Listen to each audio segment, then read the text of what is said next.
Hey folks, Riley Evans here from TheOcho.ca with another update on the Ezekiel Elliott suspension saga. So, it just came out literally minutes ago that Ezekiel Elliott has been granted an injunction against his suspension while the court proceedings are going on. So currently, his suspension is on hold. We knew that he was going to be able to play in week 1 because the NFL had already granted him permission based on the time in which the decision for his appeal came out. It was already during this league week. So that being the case, he was going to play in week 1. But now the suspension is on hold by court order indefinitely. I did an update video about this earlier, but to summarize, there's a couple different things that could happen now. So obviously, the suspension is going to now go towards a judge who's going to decide whether or not, based on the NFL bylaws, the commissioner acted appropriately within his powers and within what evidence he had in front of him in enacting the suspension.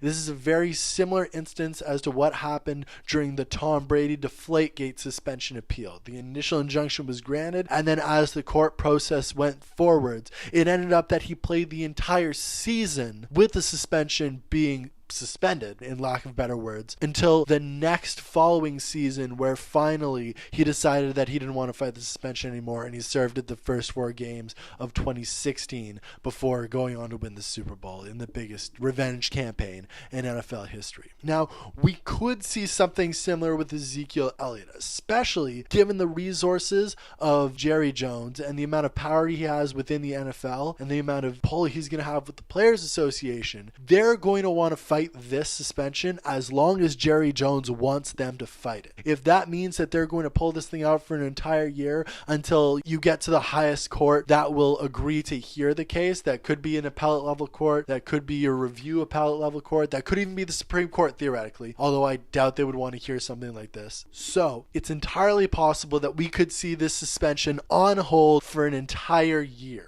Or it could be a situation like some people within the NFL have been speaking about, and I've mentioned previously in the last video, where the Cowboys are looking at their first 4 games of the year against 4 playoff teams. They're the only team in the NFL that has a schedule that difficult coming right out of the gate, where they have to play 4 teams in a row that all went to the playoffs last year. Jerry Jones could be looking at that situation, the schedule in front of them, saying, okay, let's do a little bit of a power play here. We're going to appeal the suspension. We're going to get the injunction and put it on hold for at least the first 4 weeks. We're going to get at least through week 4, and then we'll decide going through there, do we feel like we can actually fight the suspension and win it? Do we feel like we can have this thing overturned? Or do we want to serve our penance now in the middle of this season, knowing what our schedule will be, as opposed to the beginning of next season where you could end up with an equally difficult schedule? Those are going to be the deciding factors that sort of determine whether or not the Cowboys and Jerry Jones, along with the NFLPA, continue to fight against this suspension, or they decide to withdraw their legal action. Ezekiel Elliott accepts his suspension, and then they move forward that way. Whatever happens, it's going to be very interesting to follow, both as a sports fan and somebody with a background in the law.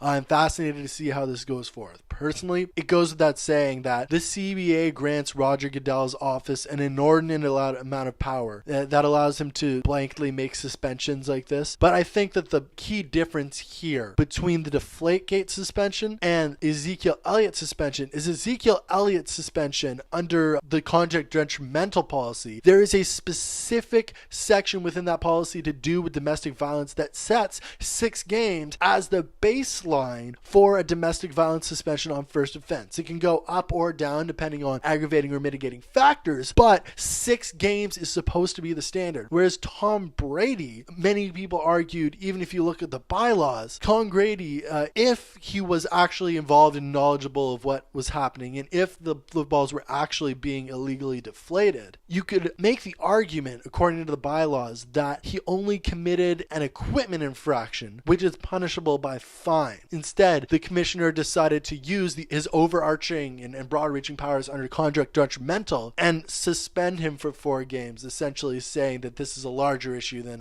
an equipment issue. But in the legal sense of things, going forward into the court system, because the bylaws specifically state that 6 games is the baseline situation in terms of the games that you should be suspended for a domestic violence issue on first offense, I find it very unlikely that they're going to see any success on the legal front. So because of that, and because they've already had lawyers look at this situation, let's be real, I'm inclined to think that Jerry Jones is using this as a tool to get through those first 4 games with Ezekiel Elliott on the field, and then they're going to withdraw their legal action, because I do not think that they're going to have any success with it in terms of getting his suspension reduced, if that's possible, or overturned entirely. That's all I've got right now in the Ezekiel Elliott situation. Leave a like for this video if you found it informative at all, or if you enjoyed it in any way. Please subscribe to the Ocho YouTube channel and check out things in our description, like the iTunes and Podbean links for the Ocho podcast feed, our Facebook page for the Ocho, and of course, a direct link to our print news site, TheOcho.ca. We are also going to find a full catalog throughout the various sections of our YouTube content.